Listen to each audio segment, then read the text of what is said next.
The sun scorches the lowlands into cracked mosaics of dust and stone. The air carries the smell of salt from the nearby mangroves. Brackish tides advance inland. The cicadas buzz in a relentless chorus. The heat shines on the dry ridges, distorting the horizon. Life here survives through cunning and ferocity. Every creature is adapted to scarcity. This is Komodo Island. At the edge of an ever-shrinking watering hole, the silence is broken by heavy footsteps. They belong to a creature like no other, fast, fierce, cunning, relentless, bulky, bold. The Komodo dragon emerges from the shadows, clicking its tongue, tasting the air in search of prey. Its thick tail traces a furrow in the dust, its claws carving furrows with each deliberate step. Patient, dominant, forged by countless hunts. But not only. The surface of the pond ripples. A broad, armored head slowly rises, its eyes like polished amber reflecting the light. A saltwater crocodile drawn to the same ebbing water source remains half submerged. Its scaly back gleams. Its jaws barely break the surface. Two top predators converge on the same terrain. For a moment, silence reigns. The birds scatter among the reeds. The dragon stops, head down, body at an angle and tail wagging for balance. The crocodile moves forward slowly and opens its jaws slightly to reveal a flash of teeth. The dragon hisses. The crocodile responds quietly. The crash is inevitable, violent, decisive, raw. We'll come back to that soon in this documentary about the Komodo dragon. The Lesser Sunda Islands stretch across the warm seas of Indonesia. They are a mosaic of rugged ridges, dense forests and dry lowlands. Komodo, Rinca, Flores, Gilimotang and Padar. 5 islands, 5 ecosystems. Each has its own population of the Komodo dragon, a feared and revered creature. On these islands, seasonal variation governs every action. The year is divided into 4 phases. The early wet season, when rains revive forests and disperse prey. The late wet season, when vegetation thickens and hunting requires skill and patience. The early dry season, when watering holes are reduced and prey groups invite calculated risk. And the late dry season, when scarcity tests every ounce of experience, time and cunning. The dragons remain largely confined to the islands, but the sea is no barrier to the strongest. Short swims, sometimes just hundreds of meters, sometimes stretching several kilometers, allow for exploration, dispersal and rare encounters between islands. Every crossing is dangerous and few attempt it. Fog clings to the rocks, curling in silvery tendrils over the damp forest floor. This is Komodo Island. Early rainy season, rain drips onto the leathery leaves, the dark, fertile soil, the air permeated with a scent of earth and salt. The hollow is located under a gnarled tamarind tree. This is my house. From here stands an adult female Komodo dragon, Varanus komodoensis. It raises its head, clicking its tongue rhythmically, tasting the mud, the musk, the blood, the water, and the life. The dragon feels the pulse of the forest through the ground, vibrations that are transmitted into the earth. Every living creature moves to its own rhythm, the soft step of the deer, the dragging of wild boars, the faint noise of monitor lizards clinging to the bark. Further away, cicadas buzz in the damp foliage. The dragon moves slowly toward the clearing, its long tail arcing through the damp leaves and its nostrils flaring toward the rising sun. Not far away, a small herd of Timor deer, Rusa timorensis, grazes cautiously among the low bushes. The younger fawn moves closer to the tree line, their hooves sink into the soft mud. The dragon lowers her body until her chest almost touches the ground, every muscle tense like a spring. Her nostrils flare once, twice. The wind shifts, the scent of prey intensifies. The deer hesitate, heads high, ears twitching. The fawn remains exposed. The dragon takes a step forward, then another. Its claws grip the damp ground. She lunges with terrifying speed, whipping her tail behind her and stirring up the mud with her talons. The deer scatter. The fawn takes off, its hooves slipping on the slick ground. She closes the distance in seconds, clamping her jaws behind his shoulder, knocking him to the ground. A brief fight, a stifled scream. So, stillness. She drags the prey into the shadow. She feeds slowly, its serrated teeth slice through flesh with patient efficiency while its tongue darts in and out. It eats whatever it can, meat, organs, and even bone parts. Its stomach can expand to accommodate nearly 80% of its body weight in a single meal. Once he has had his fill, he rests. This food will sustain them for weeks. Komodo dragons have a surprisingly slow metabolism, allowing them to survive on just 12 large meals a year. In times of scarcity, they can go up to a month without eating thanks to their fat reserves. The corpse he leaves behind will not be wasted. Smaller monitors, wild boars, and even crows will soon join in to strip him completely bare, but for now he lets his body absorb the warmth of the morning sun to aid digestion. His blood warms, his pulse slows. By midday, the forest begins to shimmer with moisture. She moves again, slowly but alert. Every few meters, she stops to click her tongue, marking her territory with the intense scent of her glands. Komodo dragons are solitary. Their territories overlap, but encounters are infrequent and often violent. Adult females in particular fiercely protect their territories. The area can cover several square kilometers. They will fight off intruders with their claws, tails, and powerful jaws. In the heat of the afternoon, he finds a low rise overlooking a muddy pool. There he relaxes, his eyes half closed, conserving energy while he keeps watch. Water buffalo occasionally wallow here, and wild boars pass by at dusk. But there is another presence in the territory, one that she does not ignore. The faint smell of brine and decay rises from the shallow waters of the mangrove. A saltwater crocodile, Crocodilus porosus. It's here, somewhere. Both occupy a thin and volatile boundary between land and water. Both are apex predators, ancient and territorial. When the tide rises, when carrion washes up on the shore, or when prey comes too close to the shore, their worlds collide. Although formidable, dragons are not fast enough to chase their prey into deep water. They rely on deer, wild boar, buffalo, or carcasses floating downwind. The crocodile, however, can smell blood from miles away and will silently glide upriver, taking what the Komodo dragon has claimed. For the dragon, a single stolen carcass can mean weeks of starvation. Clashes between them are rare but brutal. However, the intruder is nowhere to be seen. For now, the dragon waits. As the sun sets behind the volcanic ridges, he retreats back to his hollow beneath the tamarind tree. His breathing calms. Tomorrow might bring another hunt, or a fight, or perhaps nothing at all. Meanwhile, on nearby Rinka Island, it's a new day. Dawn sneaks through the treetops, a golden light filtering through the rain-laden leaves.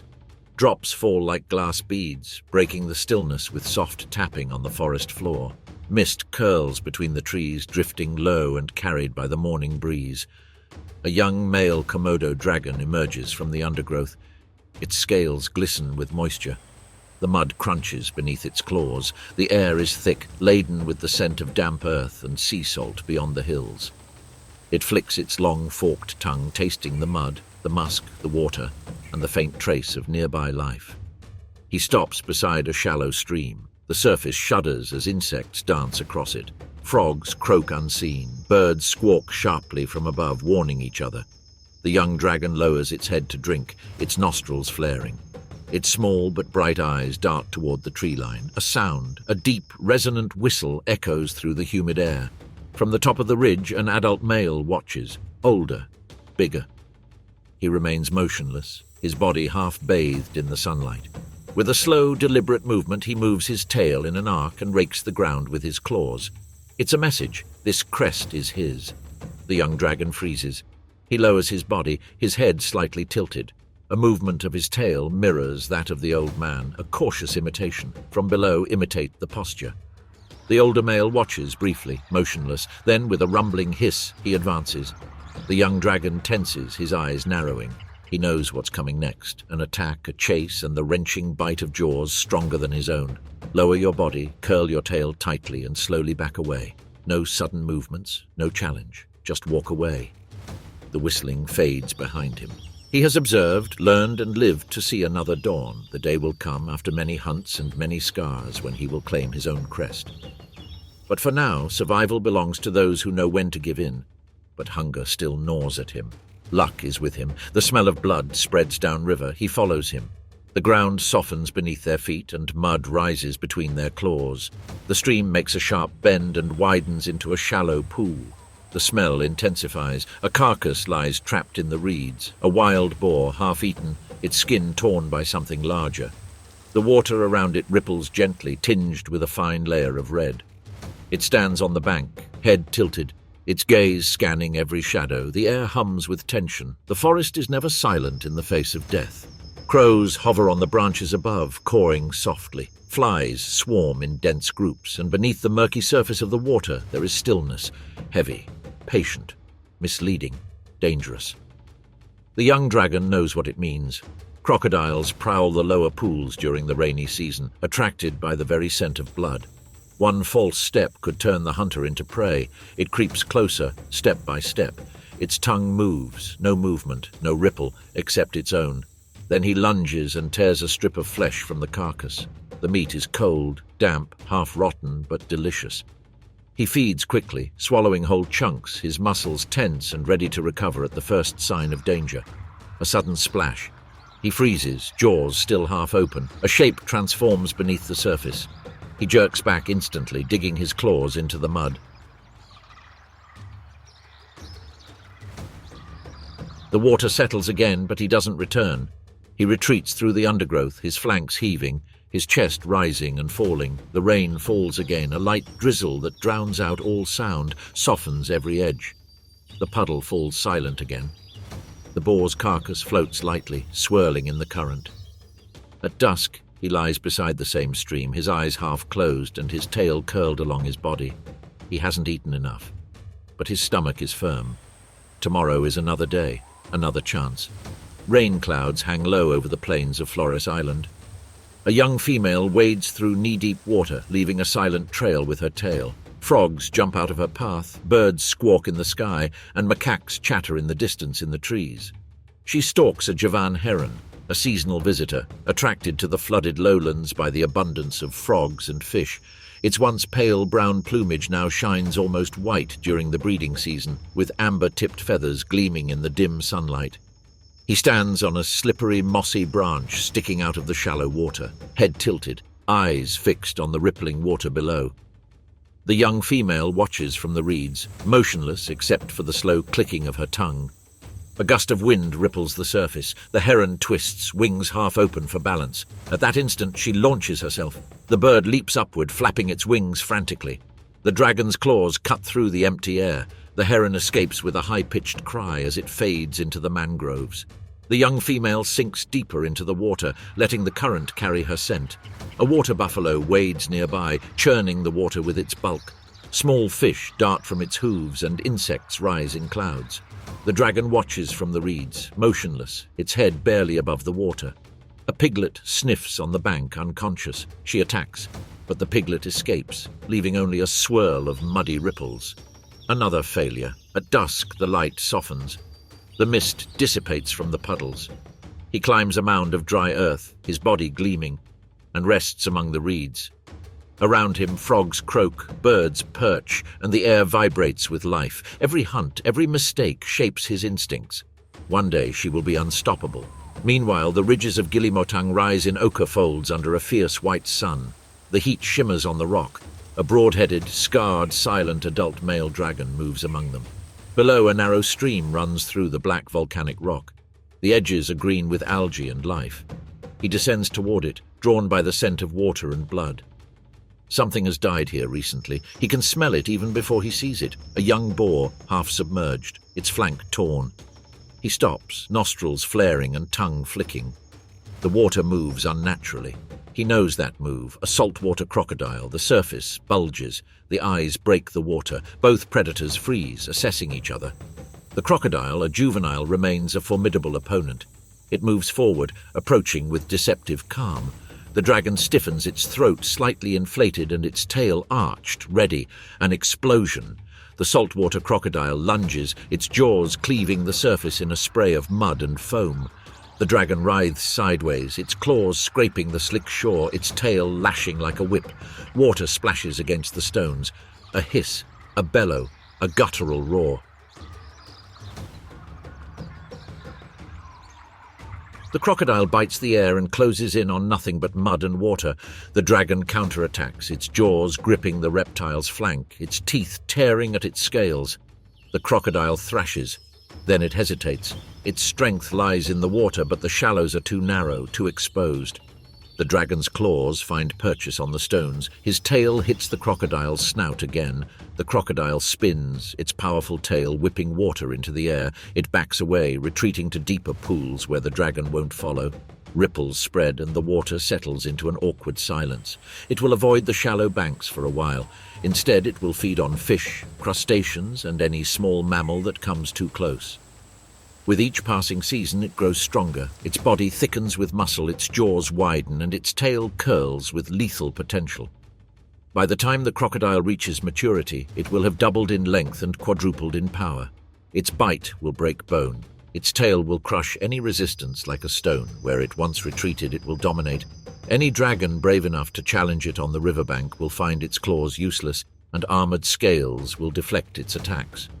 For now, it watches, waits, and grows. The river teems with life, prey, and tension, making the apex predator stronger every day. Meanwhile, the dragon is on the shore. A thin line of blood drips from a shallow bite on his leg. But he remains standing. Watch the cloudy surface until the last ripple fades away. Now he can claim the carcass, the stream, and the right to drink without opposition. He drags the half-eaten boar from the shallow water. Lower your head, his nostrils flare, then he bites. Meat parts with a wet sound. Rip, pull, swallow. Its jaws tore flesh and sinew, its claws gripping the body as it fed. When it had had its fill, it stopped. In the shadows, it abandoned him. Come nightfall, the scent will attract scavengers, smaller dragons, rats, and carrion birds. But for now, it's yours. He limps toward the flat rock above, one leg stained with blood. The wound on his thigh is still oozing. He crouches slowly, pressing the torn flesh against the sun-warmed stone. The heat makes him hiss softly, but he doesn't move away. It's part of the healing. It's instinctive. The sun will close the wound, dry the blood, seal it. The hours pass. The wind rises over the ridges, making the dry grass rustle. The flies gather together. He closes his eyes and his breathing calms. In the afternoon glow, the island returns to its usual rhythm. Tomorrow he will move more slowly. He will not hunt. He will watch the light reflect off the rocks and the wound begin to heal. Dark, firm. In a few weeks only a scar will remain. In Padar the sun shines white on the hills, bleaching the earth. An old man moves slowly. His scars tell stories, battles for territory, hunts won and lost, seasons endured. He descends toward a watering hole. This is the last vestige of the retreat of the dry season. Animals gather cautiously, deer, pigs, birds, and even smaller dragons. He watches from a distance. When he moves, the others move away. He drinks. The water tastes of old slime. He no longer hunts wildly. Instead, he prefers to scavenge among the carcasses, taking whatever he can. As night falls, he climbs to a ridge above the pool. Mist rises from the surface, shimmering in the fading light. The air cools. He remains still. Below, the frogs sing, the birds calm down, and life gives way to the afternoon. Soon he will not rise again. But in other places, others are moving. At the end of the rainy season, the islands change their appearance. The air is getting heavier. The clouds darken. The rains are falling harder and harder. Streams that once ran slowly now become muddy torrents. The forest floor becomes a slippery, shifting mosaic of mud, reeds, and debris. Prey is scarce. Deer seek higher ground. The wild boars retreat to protected ridges. Even macaques move cautiously through the dripping treetops. For dragons, this is the season of hunger and danger. The rain washes away the traces of smell. Water floods the burrows. Nesting areas are exposed. Competition intensifies. Younger dragons, displaced by the floods, move into older territories. Tempers are flaring. Battles break out in feeding grounds and increasingly smaller watering holes. Every piece of meat becomes a prize worth fighting for. And there are new dangers too. Swollen rivers that attract deer and pigs also attract reticulated pythons. A violent crash is just one misstep away. Fog clings to the Komodo forest, winding through ferns, fallen logs, and dense undergrowth. The adult female moves cautiously, digging her claws into the damp earth and swishing her tail for balance. Shadows move as a herd of deer grazes peacefully. A fawn comes too close. She throws herself, but the calf quickly moves away. The herd scatters in a cloud of alarm. In fact, these types of errors are very common in Komodo dragons, even for experienced adults. Despite their strength and speed in short bursts, Komodos are ambush predators, relying on stealth, timing, and positioning more than endurance or pursuit. Once their initial attack fails, they rarely pursue for long. In nature, most hunts end in failure. A Komodo dragon's success rate can range from 10% to 20%, depending on the terrain, the size of the prey, and the weather. Young, agile prey, such as Timor deer fawns, are particularly difficult to catch. Even a slight rustle, a shift in the wind, or a misstep can alert them. Timor deer are smaller than their mainland relatives, thinner, faster. Adapted to survive on harsh, predator-filled islands. On Flores and Komodo, where dragons lurk in the undergrowth, size is no advantage. Only speed and silence matter. Their young quickly learn to interpret the forest, the rustle of a leaf, the change in the wind, the pause between birdsong. The fawn, just a few weeks old, barely survived. Hours later, the rain begins. The forest darkens to green and silver. The fawn stands shivering in the hollow, its heart pounding, its small chest stained with mud. The mother calls softly from the summit, a faint bleat heard through the rain. The fawn answers. It wobbles through the dripping vines, through slippery roots, back to the warm, secure circle of the pack. There he presses against his mother's flank. When dawn comes again, the forest will be smoking and the earth will be full of fragrance. The Komodo deer will hunt again and the fawn will remember the signs of danger. Above, vultures circle, attracted by distant scents. The dragon rears up on its powerful limbs, hissing softly. It hesitates before reluctantly rising. A saltwater crocodile glides silently toward the riverbank. It stops, swishing its tail and tensing its muscles. Another adult female slithers through the nearby undergrowth. Cue movement. Claws scrape the ground. Low whistles pierce the humid air. They measure size and strength in silence. There is no crash. Later, along the riverbank, a water buffalo carcass tempts her. Monitor lizards scurry about, hornbills circle overhead, and a small python coils nearby. She moves closer, pushing aside the scavengers. A young dragon staggers through the nearby undergrowth, its claws slipping in the wet mud. She watches silently as his muscles ripple beneath textured scales. Prey adapt instinctively, testing escape routes and modifying their behavior based on your presence. It begins to feed. Its claws anchor it in the slippery mud as it tears at the flesh with great bites, swallowing whole chunks. Blood stains its jaws a dark red. When it's finished, it withdraws, laden with meat, leaving the carcass to be scavenged by lesser scavengers. From the thicket beyond, a young dragon waddles clumsily through the wet undergrowth. His claws slip in the mud. He freezes when she looks at him. The cub stops, waits, and then lowers its head. It flicks its tail once and turns away. The next morning, the forest awakens under a curtain of silver rain. The air smells of wet bark and disturbed earth. She moves again, lighter now, following fresh footprints through the mud. This time there are no deer, but the Komodo boar, Sus scrofa vittatus. Its aroma is rich, oily, mixed with musk and roots. But they are not easy prey. Thick-skinned and cunning, they move in compact groups. Their bodies are low and powerful. They search for tubers and fallen fruit under the damp canopy, their snouts ploughing the damp soil with rhythmic persistence. Every sound they make, the grunt, the snort, or the high-pitched squeal, has a meaning. The broad-shouldered sow, scarred from past seasons, guides her two piglets through the undergrowth. Their small hooves slip in the mud as they follow closely, mimicking her movements, learning when to feed and when to stop. Wild boars that stray too far from the group rarely return. Even the young, just a few weeks old, understand the sudden silence of the birds, the slight tremor underground, and the scent of danger. Now, beneath the fallen trunk, the sow stirs clumps of soaked leaves to uncover beetles and roots. The piglets squeal softly as they eat.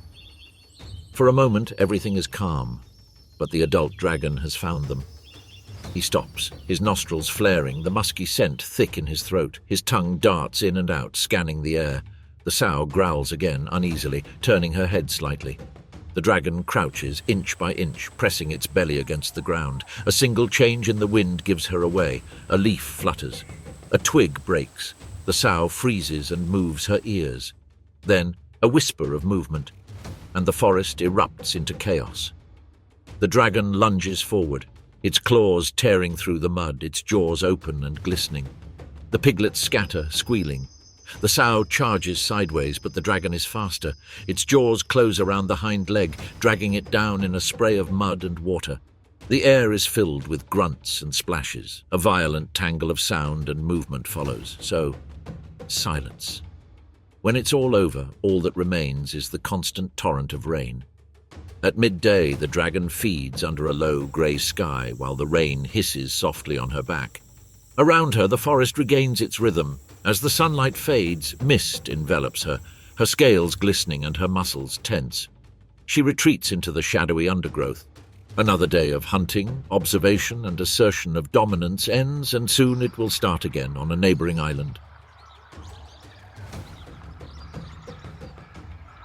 Across Rinca, the morning is tinged with green and gold. The forest pulses with the pulse of life after the rain. Cicadas buzz on the damp branches, droplets fall from the broad leaves, and somewhere in the canopy a hornbill emits its harsh call. Under this chorus, the young male Komodo dragon moves unseen. Its scales glimmer faintly in the glimmering light that filters through the leaves. Each step is slow, deliberate, its claws gently pressing into the mulch of rotten wood and damp earth. It pauses, clicking its tongue, tasting the air, musk feathers, heat. Further ahead, a small flock of jungle fowl, Gallus varius, forages among fallen fruit. Their feathers reflect the light. Bright greens, blues, and reds flash in a rhythmic motion as they scratch through the undergrowth.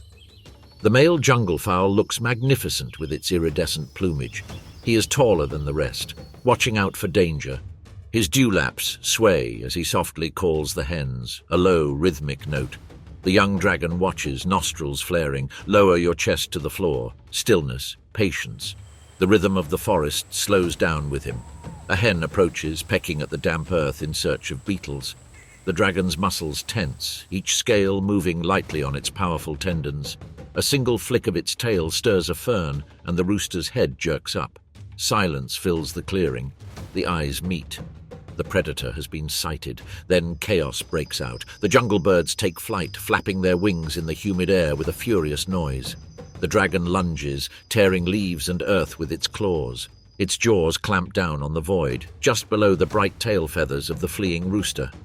The forest fills with the echo of flapping wings and alarm calls that fade into the distance. It stops, flapping its sides and clicking its tongue rapidly. A few bright feathers slide down, catching on its snout before falling into the mud. The hunt is over. It's raining again, a soft drizzle that seeps through the leaves. It settles under a fig tree, its scales darkening with moisture. The jungle fowl's calls resume somewhere further away. He listens. Hunger eats away at him. But you must wait. Tomorrow, when the rain eases and the forest warms up again, he will hunt again, and this time, perhaps, the wings will not rise in time. Meanwhile, in the flooded lowlands of Flores, the young female glides through pools and reeds, swishing her tail for balance. A lone pig wanders by, sniffing cautiously. He crouches, muscles tense, timing each step.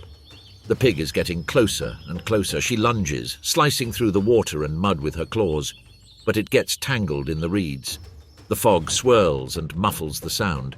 She freezes. Nearby, a herd of water buffalo, Bubalus bubalis, moves slowly across the flooded plains, their dark hides gleaming under a grey and purple sky.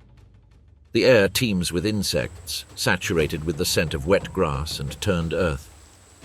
Heavy heads hang low as they graze. Their hooves sink into the mud with each step, releasing small bursts of gas from the rotting vegetation. Steam rises faintly from their broad backs. Around them, egrets and miners soar through the air, flying close to catch insects. For Komodo dragons, this pack is a slow-moving ecosystem of opportunity. The dragons do not rush them. Instead, they stay in the shade at the edges, facing downwind. They know the buffalo's rhythms well, when they eat, when they rest, when one falls behind. Old males, marked by years of rutting and survival, sometimes collapse under the pressure of thirst or illness. The youngest ones walk nervously around the corpses that remind them of past losses, bodies half sunk in the mud, ribs cleaned by scavengers. Their skulls gleam pale under the reeds. Dragons remember those places. They come back often. Today, the herd is restless. The rains have made the lowlands treacherous. Deep puddles hide invisible holes, and the softer soil gives way beneath heavy hooves. The calves stumble, their mothers pushing them forward with their wide, mud-covered snouts. When you get too far away, a buffalo calls. Along the edge, the dragon moves. She watches the pack's movements carefully, never attacking directly. She has fed on their fallen before. She knows that time, illness, and exhaustion do half the work. She just has to wait. A small kingfisher lands on a nearby sunken log. The turquoise and orange feathers glisten against the grey water. She too watches the herd, tilting her head sharply with each movement. The dragon glances at her briefly, then back at the buffalo. The herd passes. A male stops to wallow. Turning over onto his side, grunting with satisfaction, this same lump of mud once swallowed one of its kind. The dragon moves forward slowly, following the ripple of movement they leave behind. It won't attack today, not while the pack remains strong, but it will continue on its way until they tire, until the weakest of them slows, until life turns to death. On the rugged ridges of Gili Motang, the adult male is fully healed from his past battle. His scars have faded to pale streaks along his shoulders. The air is thick with moisture from the rain. The ground is soft beneath a crust of cracked mud. A sound rises, low, strangled, and rhythmic. It is not the harsh squeal of a boar, nor the staccato panting of a deer. This is different, a harsh bleat of panic. The dragon stops and clicks his tongue. The scent reaches him in layers, salt, wet grass, and mammal sweat. Below, near the mangroves, a wild goat is stuck up to its knees in a mud of clay and brackish water. A small group of wild goats, Capra hircus, moved slowly along the ridge, skinny, dust-coloured, with their ribs barely visible under their coarse hair. They had never been meant to be on this island, and yet they had made it their own. Centuries of isolation had turned them into survivors, able to root through the dry, thorny undergrowth in search of brittle roots and shoots, drinking from the fine trickle of rain that collected in stone basins. One goat, a young and hungry female, strayed from the herd. The others remained on the rocky slope, but she had smelled water and hunger had driven her down. She made her way through pandanus forests, past discoloured driftwood and tangled vines. The air thickened with humidity. Mosquitoes buzzed. Beneath their hooves, the ground softened. A puddle became a pool, and the pool widened into a shallow basin of mud. The surface gleamed deceptively firm, patterned with encrusted salt. He had ducked his head to drink. The first step had been sure. The second, not so much. In the third, its hull had sunk deeply. She had jerked back, startled, but the suction had held. The birds had been startled from the mangroves by her cry. The mud had thickened around her legs, pulling with every movement. She bleated again. The flock had noticed her but hadn't returned. Hours passed. The sun was high. The air had become heavy with the smell of fermenting vegetation. The goat's efforts had diminished. Each breath had become more shallow. Each sound gets weaker. That's when the wind changed, and now the dragon has found her.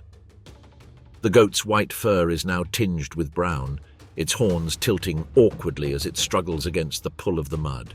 Each effort only deepens its imprisonment. Around it, bubbles rise from hidden springs, the same source that draws the animals to drink and sometimes to die.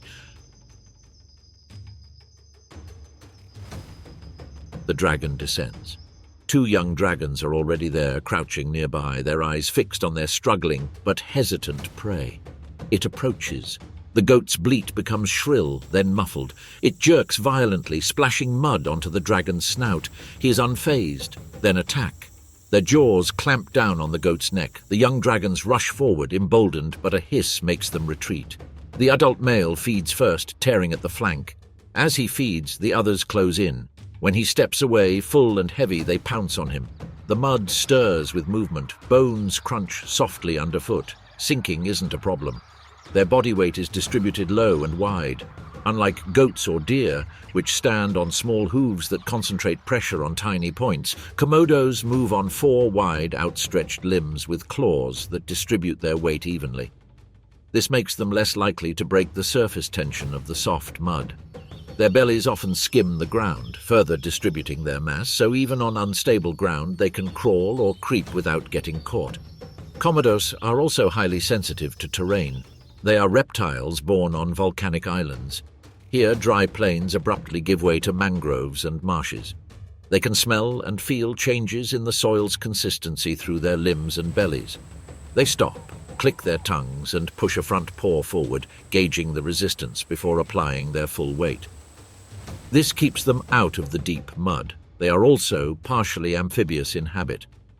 Komodos are strong swimmers and comfortable in the water, often crossing short channels between islands. Therefore, if mud or brackish pools begin to drag them down, they use their limbs and tail to propel themselves and glide instead of fighting the vertical suction. So while its prey may flounder and sink, the dragon glides where others fail. At dusk, the rain intensifies. The elder dragon lies sprawled beneath an overhang, its belly swollen and nostrils flaring as it breathes slowly and deeply. The scent of prey lingers in the damp air. Below, the younger ones are still tearing at remains, their pale throats glistening in the fading light. The island falls silent again. Over the ochre ridges of Padar, heat ripples over the cracked stone like breath. The old male dragon moves slowly, his joints stiff, his tail dragging deep furrows in the dust. Scars crisscross his flanks like faded maps of ancient battles. He has seen many seasons here. Hunger has eaten away at him for days. The air smells faintly of decay. Something is nearby. It follows him down the slope where the dry stream bed turns to clay. Flies, fat and persistent, cloud the air, hovering over what remains of a wild goat's carcass. His skin has turned grey with age, ribs shining through the torn skin. The goat, or what's left of it, is likely riddled with bacteria, and its tissues are decomposing into toxins. But Komodo dragons are uniquely built to withstand such decomposition. Their stomach acid is surprisingly strong, far more corrosive than that of most mammals or birds. This allows them to digest bones, skin, and rotten meat without harm. What would poison another predator simply becomes fuel for them. Even more remarkable is their immune system. Komodo dragons live in a world of decay and carrion. Therefore, their plasma naturally contains a set of potent antimicrobial peptides that neutralize bacteria. So when the old buck finds a half-rotten goat under a blanket of flies, it poses no danger to him. He stops and clicks his tongue. Beneath the stench of death is another smell that makes him stop. Balance, musk, heat. A reticulated python, Malaopithon reticulatus, nearly 4 meters long, lies curled up under a pandanus thicket. Its patterned skin reflects sunlight and shadow so perfectly that only its slow breathing gives it away. He killed the goat 2 nights ago, silently crushing life under the moonlight.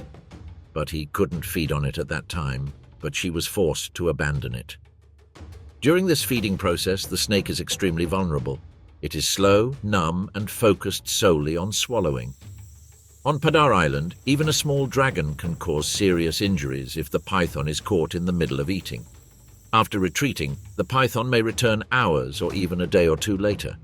As in this case, now that he feels the threat has passed, naturally the carcass has been partially consumed and scavenged by insects, crabs, or smaller predators. Now, as the Komodo snake advances, it refuses to budge. The dragon moves closer, its nostrils flare. The python raises its head, clicking its tongue. The dragon stops, lowers its head and hisses. For a long moment they remain motionless. Then the python attacks. A blur of muscle and scales leaps forward, snapping its jaws open. The Komodo twists, the blow grazing its shoulder, and in the same motion it lunges, clamping its jaws against the python's flank. The snake instantly coils, wrapping around its abdomen. The force is enough to crush every bone in the human body. But a dragon is much more resilient. The two bodies writhe, rolling in the mud. Dust turns to sludge. The frightened bird's feathers scatter skyward. The python's strength is immense, but the dragon's weight anchors it, claws tearing, jaws gnashing. It breaks free, dragging the snake to the side. Then he smashes it against a rock. The python loosens just a little. It only takes the dragon to bite again. Flesh tears. The python's hiss turns into a harsh hiss. The snake uncoils, slinking away. It slithers into the nearby pool, sinking its long body. The water turns red, then clears as it disappears beneath a tangle of reeds. The dragon watches, moving its sides and clicking its tongue. He turns to the corpse and dismantles it with mechanical patience.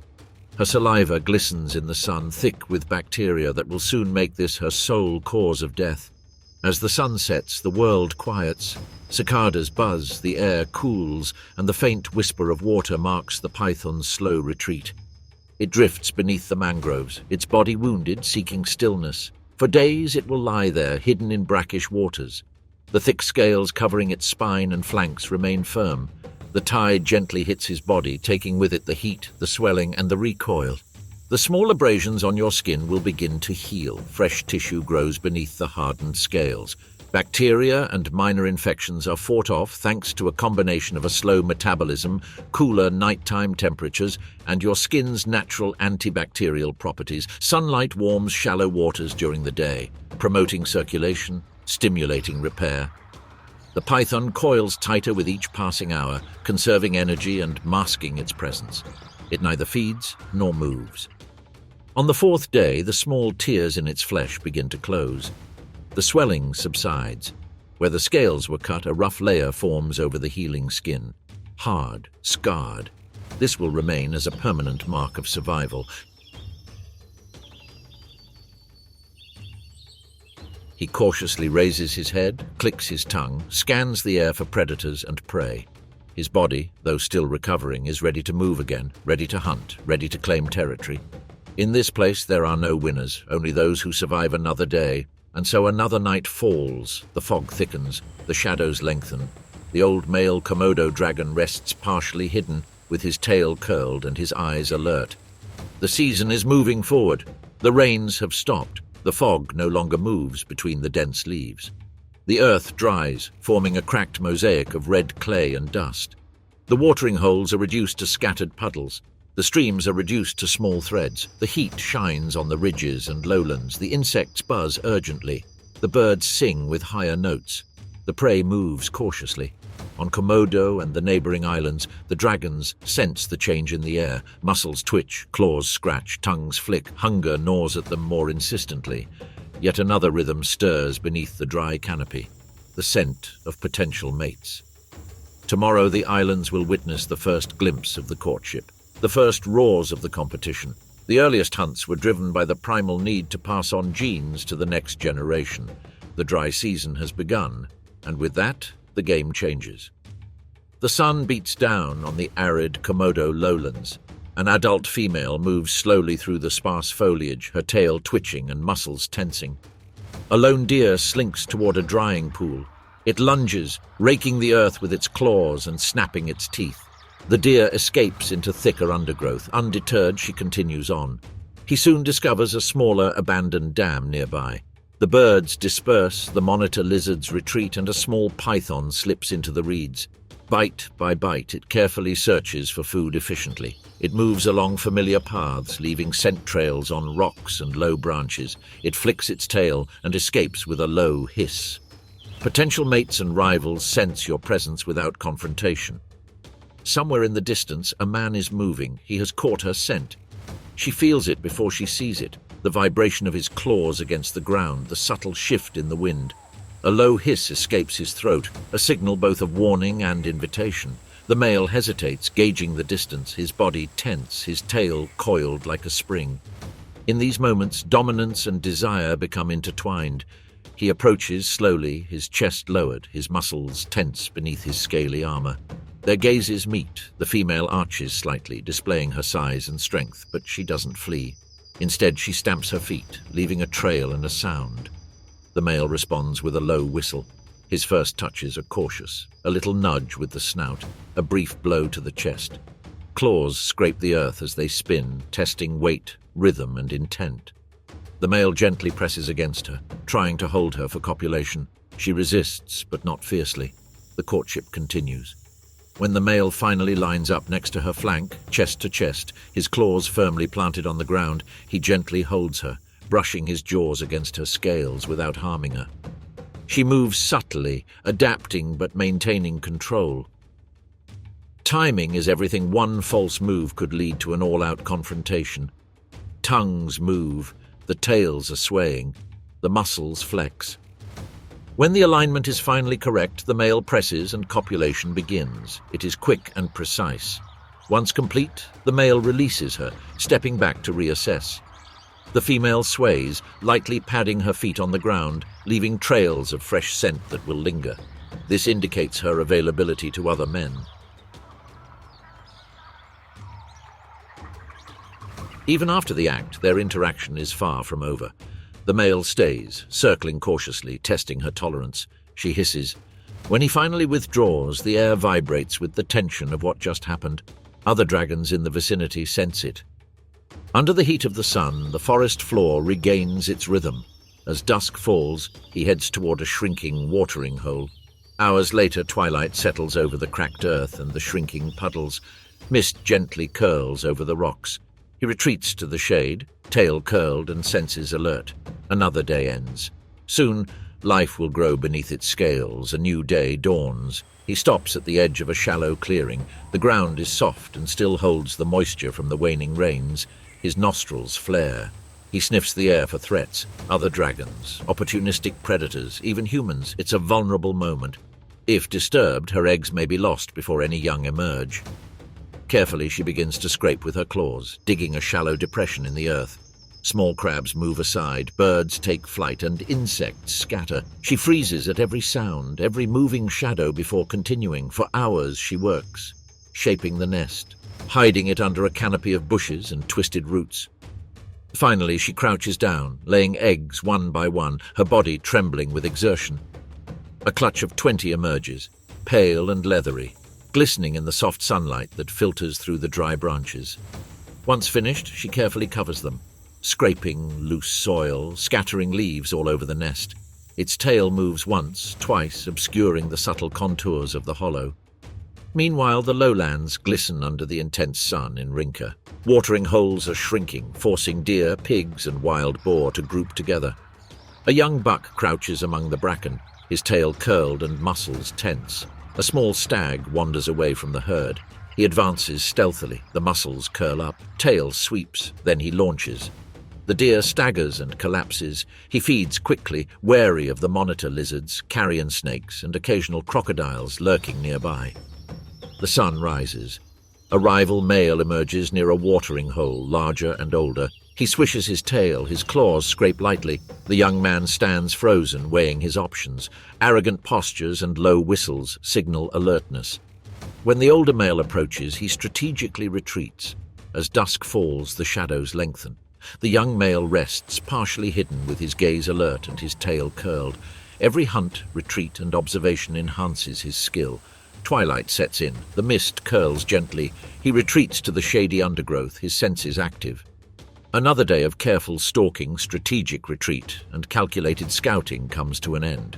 Meanwhile, the lowlands of Flores are dry and watering holes are reduced to muddy pools. The young female crouches near a pond, wagging her tail and tensing her muscles. A larger dragon lurks in the same clearing. She waits, hidden in the reeds, watching. When the larger predator attacks, she retreats. Night covers the dry lowlands of Flores with dark shadows. The last warmth of the day lingers on the ground, rising in faint waves that carry scents of water, decay, and life. Under a fallen log, the Flores giant rat, Papagomes amanville, runs cautiously. Its thick, dark fur blends into the forest floor. Whiskers quivering, he stops to nibble at a rotten fruit, his ears twitching at every sound.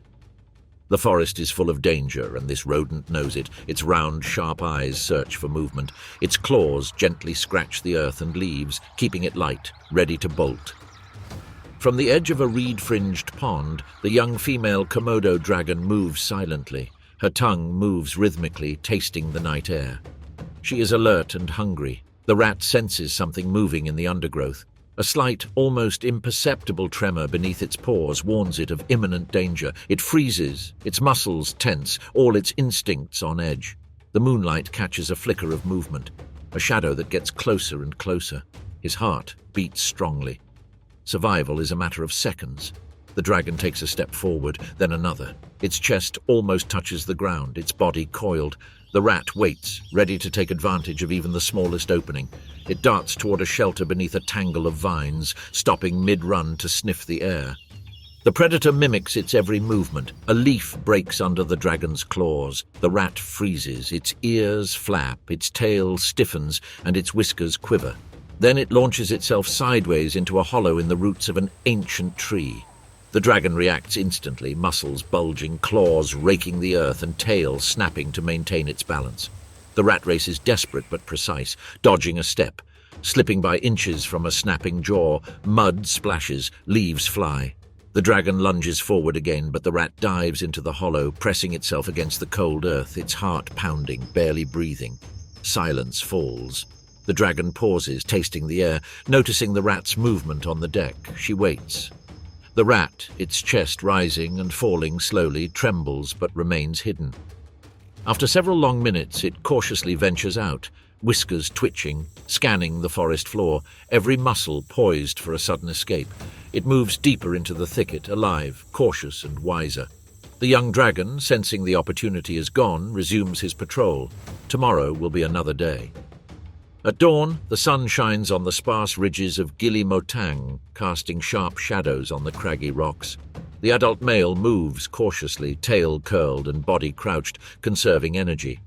Many hunts have failed, but he has discovered something else. Below, nestled among the sparse vegetation and cracked soil of a sun-drenched ridge, lies a nest.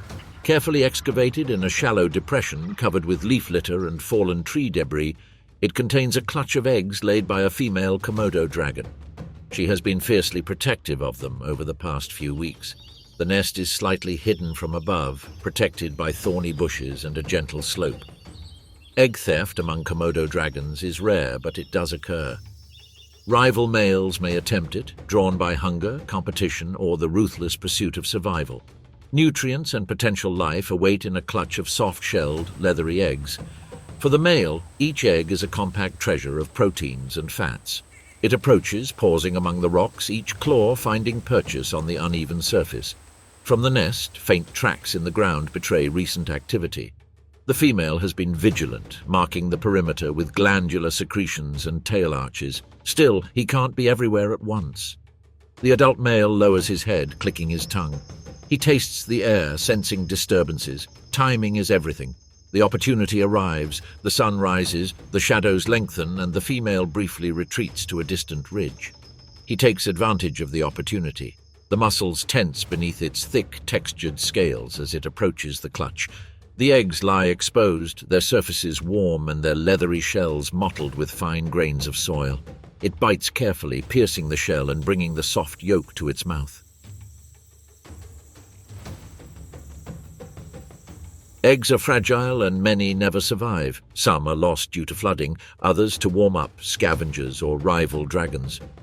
On these islands, a large portion of the clutches never hatch. The female's vigilance reduces losses but cannot eliminate them. For the male, the risk of the female returning in the middle of the feast is real. If she does return, a violent confrontation is inevitable. Eats several eggs, moving slowly to avoid triggering olfactory cues that might alert her. After finishing, she carefully retreats among the rocks and shadows, leaving the remaining eggs intact. Some will survive, others won't. From above, the female returns. She pauses, sniffing the air, detecting a faint trace of intrusion. She tilts her head, scanning the ridge, but the man has disappeared. The clutch remains, although partially reduced. It snorts, whipping its tail, marking the perimeter once more, protecting what it can. The ridge falls silent again. Sunlight scorches the rocks. The male rests, his digestion slow, his muscles relaxed but alert. Another day, another hunt, another test of patience and skill. The female dragon lies partially on the nest, curled up and low. Any distraction could be disastrous. Over the next few days, she never strays too far. She slightly shifts the nest, rearranging branches and leaves, and occasionally drags fallen branches around the perimeter to hide her tracks. Smaller predators lurk around the edges. She reacts quickly, hitting them or hissing at them to scare them away. The male can try another approach, but he must weigh the risk and reward. Confrontation with a guardian female is dangerous. In the coming months, embryos that survive the dry heat, predation, and microbial decomposition will emerge as fragile young. Still, many will fall to predation, but some will persist. For now, as evening falls, the female relaxes a bit, lying in the shade near the nest.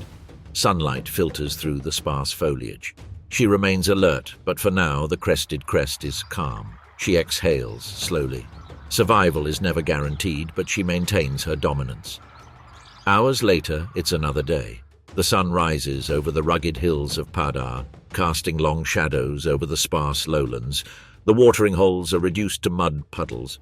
The old male waits in a shady copse, his body crouched and his tail curled. Something is moving. It's another dragon, younger, robust, sniffing along a nearby ridge. The intruder is daring, testing the limits. Tense muscles under shiny scales. The old male rises slowly, a low hiss vibrating from deep in his throat. His tail arcs through the dust and dry leaves, his claws raking the earth in a warning, a deliberate display of strength. The younger dragon pauses, nostrils flaring, interpreting the message. A flash of teeth, a rigid posture. The old man's head is lowered but firm. The young man hesitates, weighing the risk, one step forward, another. The old male hisses again, louder, and his tail slams against a rock with a resounding crack.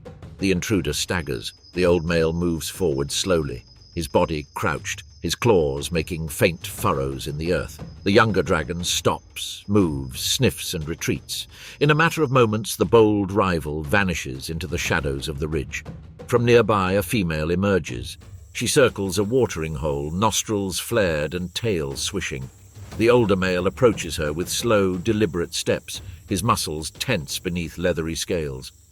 He lowers his head and flicks his tongue through the air, indicating intent without aggression.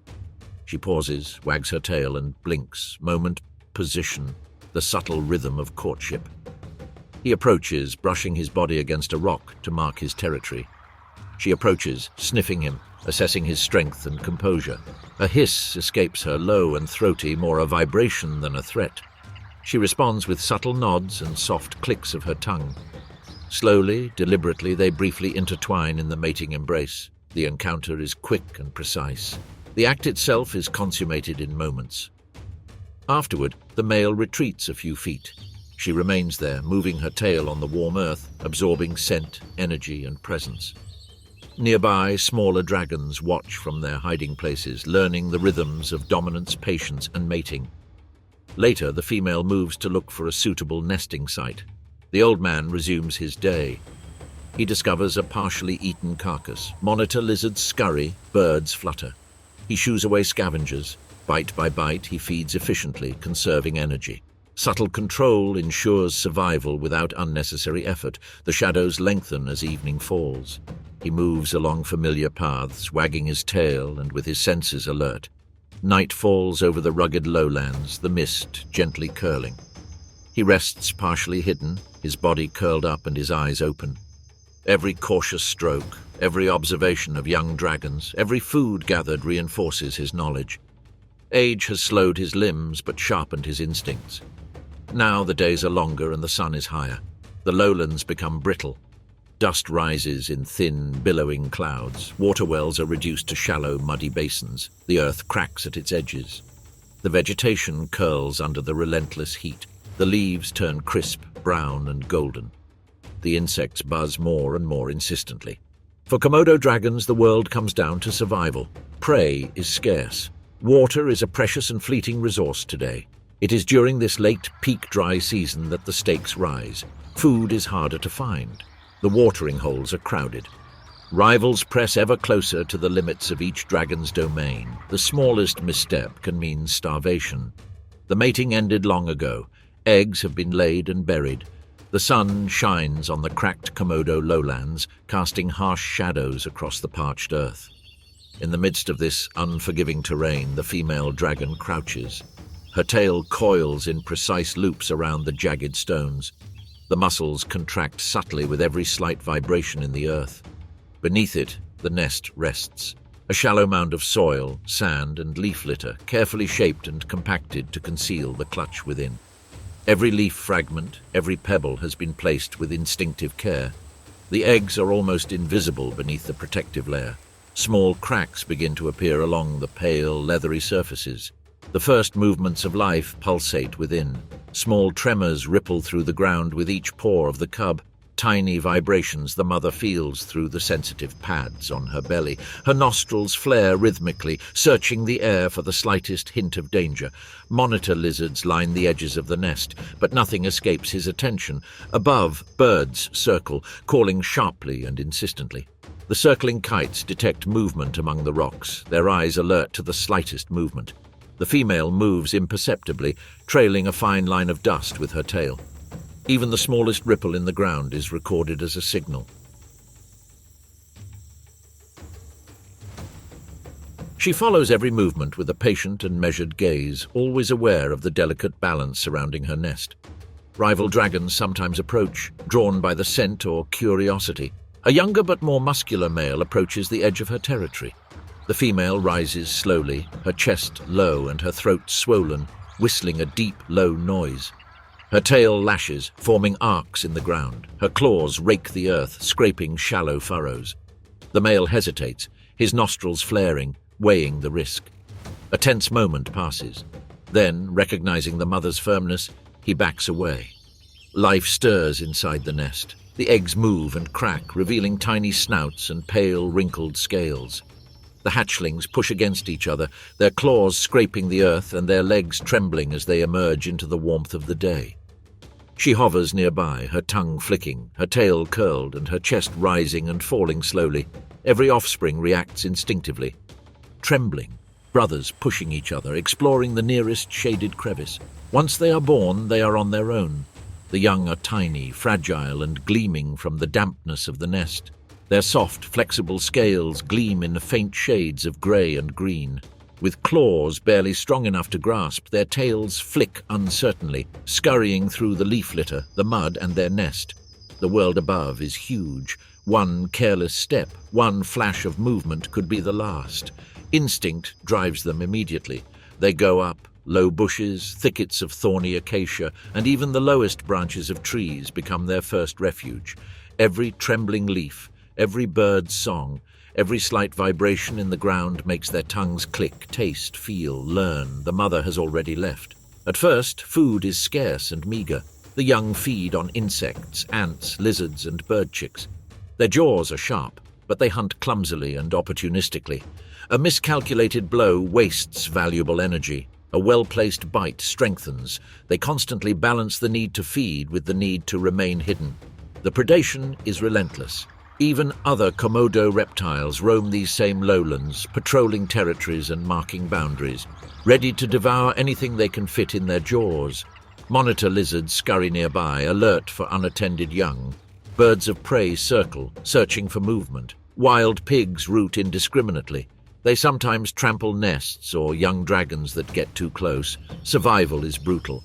Of each brood, only a handful, sometimes fewer than 5, make it to their first year. The young emerge at dawn, when predators are slowest and insects are most active. They spend midday crouching in the shade, motionless, their lungs sluggish and their tails moving in small nervous arcs.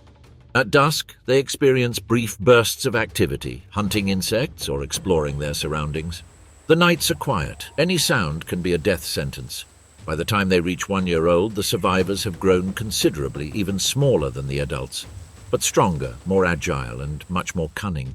Their scales harden, their claws sharpen, and their instincts sharpen. They begin to patrol their own small territories, testing the limits, stalking small prey. Learn which signs indicate danger and which offer opportunities. Cannibalism still threatens. The next generation has secured its place. They will soon replace the older ones.